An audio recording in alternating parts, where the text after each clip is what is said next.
जयराम महतो को एक नोटिस भेज दिया गया है। नोटिस में मांगा गया है कि आप चुनाव प्रचार या फिर आप अपने गाड़ी के छत के ऊपर में क्यों चढ़े, उसको लेकर जयराम महतो को नोटिस भेज दिया गया है। नोटिस में डीसी साहब अपने आईडी पे पोस्ट भी किए हैं। घाटशिला विधानसभा निर्वाचन क्षेत्र में आयोजन रैली जुलूस के दौरान 4 पहिया वाहन के ऊपर बैठकर खड़े होकर प्रचार प्रसार किए जाने के संबंध में संबंधित राजनीतिक दल और अभ्यर्थी को 24 घंटे के लिए स्पष्टीकरण समर्पित करने के निर्देश निर्वाचित पदाधिकारी द्वारा दिया गया है।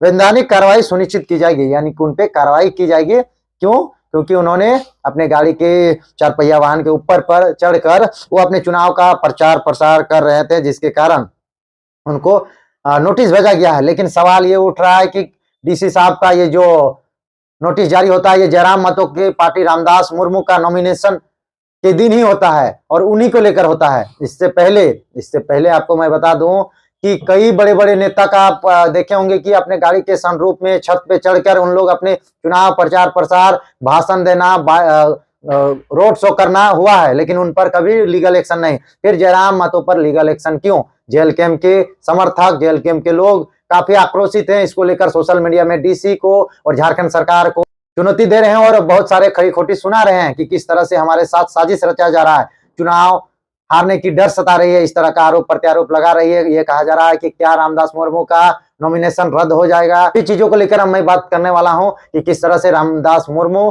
जो रामदास सोरेन नहीं रहे, उनके बाद उपचुनाव हो रहा है, तो सोमेश सोरेन, बाबूलाल सोरेन और रामदास मुर्मू 3 प्रत्याशी दिग्गज त्रिकोणीय मामला माना जा रहा है। उसी बीच जयराम महतो के लिए नोटिस जारी हो गया है। इस नोटिस जारी होने पर जयराम के समर्थक काफी उग्र हुए और इन लोग सवाल खड़ा किए कि क्यों हेमंत सोरेन, कल्पना सोरेन और अखिलेश यादव और नेता प्रतिपक्ष जो हमारे हैं भारत के और वर्तमान के जो प्रधानमंत्री है, उन पर कार्रवाई क्यों नहीं होती है। राहुल गांधी और नरेंद्र मोदी पर उनके कई पुराने फोटोज वायरल हो रहे हैं। 2024 के विधानसभा चुनाव में जब मुख्यमंत्री हेमंत सोरेन जी जब रांची के राजधानी के रांची विधानसभा शहर में कटरू जैसे इलाका में, कटरू मैं कह रहा हूं कि रांची के मेन सिटी में, जहां पर हिंद पीढ़ी इलाका में हेमंत सोरेन जी अपने गाड़ी के छत पे चढ़कर भाषण दिए थे। इस पर कार्रवाई क्यों नहीं? वहां पर रांची डीसी का एक्शन क्यों नहीं दिखा? ये सवाल उठ रहा है। ये देखिए फोटो, ये है हेमंत सोरेन जी का फोटो, जो गाड़ी के छत पे चढ़ के भाषण दे रहे थे। जगह कम होने के कारण, वो भी रोड पे, तो इन पर ट्रैफिक रूल क्यों नहीं फॉलो होती है? आपको मैं बता दूं कि कल्पना सोरेन जी के आप देख सकते हैं फोटो, जो कि हाथ जोड़ रही हैं और फूल लोग बरसाए हैं और भाषण भी दे रही हैं, और ये बीच सड़क की है। आप देख रहे हैं कि ये कल्पना सोरेन जी लग रहा है कि ये अपने विधानसभा क्षेत्र गांडे का लग रहा है, जब ये विधानसभा चुनाव में गई थी उस टाइम की, या फिर जीत के गई होंगी तब का। लेकिन ये सवाल उठ रहा है जीत की नहीं, ये चुनाव प्रचार का ही है। लेकिन जिसमें से आप देख रहे हैं कि सड़क पर ही किस तरह से हाथ लहरा रही हैं और अपने गाड़ी के ऊपर में बैठी हैं, तो इन पर ट्रैफिक रूल क्यों नहीं फॉलो होता है? उस क्षेत्र के डीसी साहब इन पर क्यों नहीं लीगल एक्शन लेते हैं? ट्रैफिक नियम इन पर लागू क्यों नहीं होता है? क्यों? क्योंकि ये मुख्यमंत्री की पत्नी है, ये विधायक हैं, ये जेएमएम के सुप्रीमो के परिवार से हैं, इसलिए ये सवाल उठाया जा रहा है।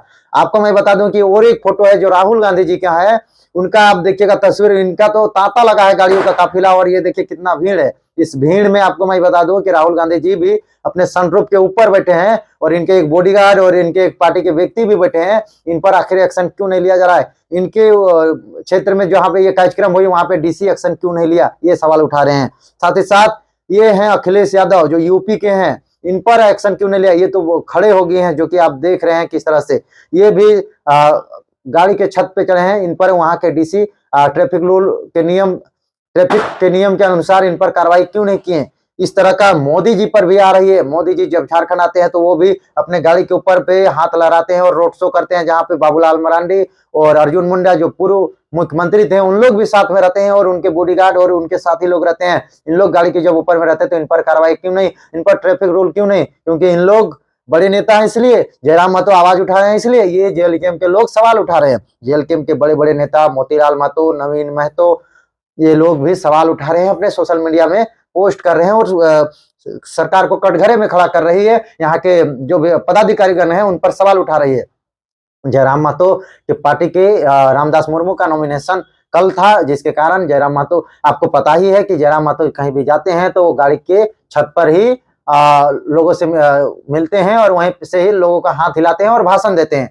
लगभग 3 सालों से जयराम महतो गाड़ी के छत पे गाड़ी के छत पे जाके अपना खतियानी महाजुटान करना, भाषा आंदोलन, खतियान आंदोलन, 60-40 आंदोलन और अपना चुनावी रणनीति का भी तैयारी अपने स्कॉर्पियो के छत पर ही करते हैं। बहुत कम वो स्टेज शेयर करते हैं, जिसके कारण जयराम महतो का पहला नोटिस आया है, जो अपना घाटशिला विधानसभा क्षेत्र में रामदास मुर्मू की नामांकन के बाद उनका सभा स्थल जा रहे थे। उस रैली में स्कॉर्पियो के छत पर दो प्रत्याशी और वो दोनों बैठे थे। उसके बाद जमशेदपुर डीसी ने उनको लीगल नोटिस भेजा है। अब देखना दिलचस्प होगा कि रामदास मुर्मू का नॉमिनेशन रद्द होता है या फिर जयराम महतो को नोटिस में क्या स्पष्टीकरण देंगे और जयराम महतो क्या कहेंगे कि इतने नेताओं के साथ आखिर क्यों नहीं, सिर्फ हमारे साथ क्या, ये जेल कैंप के लोगों का सवाल उठ रहा है। बाकी आप लोग विचार क्या देते हैं कमेंट बॉक्स में जरूर बताइएगा। अगर जयराम महतो पे कार्रवाई होती है तो सभी नेताओं पे कार्रवाई हो जो इस तरह से सड़क पर छत पर बैठ के अपने कार्यकर्ताओं को हाथ हिलाते हैं या फिर संबोधन करते हैं, या फिर सिर्फ जयराम महतो पर नियम कानून लागू होता है, ट्रैफिक रूल लागू होता है। आप हमें कमेंट बॉक्स में जरूर बताइएगा। बाकी जोहार, जय झारखंड।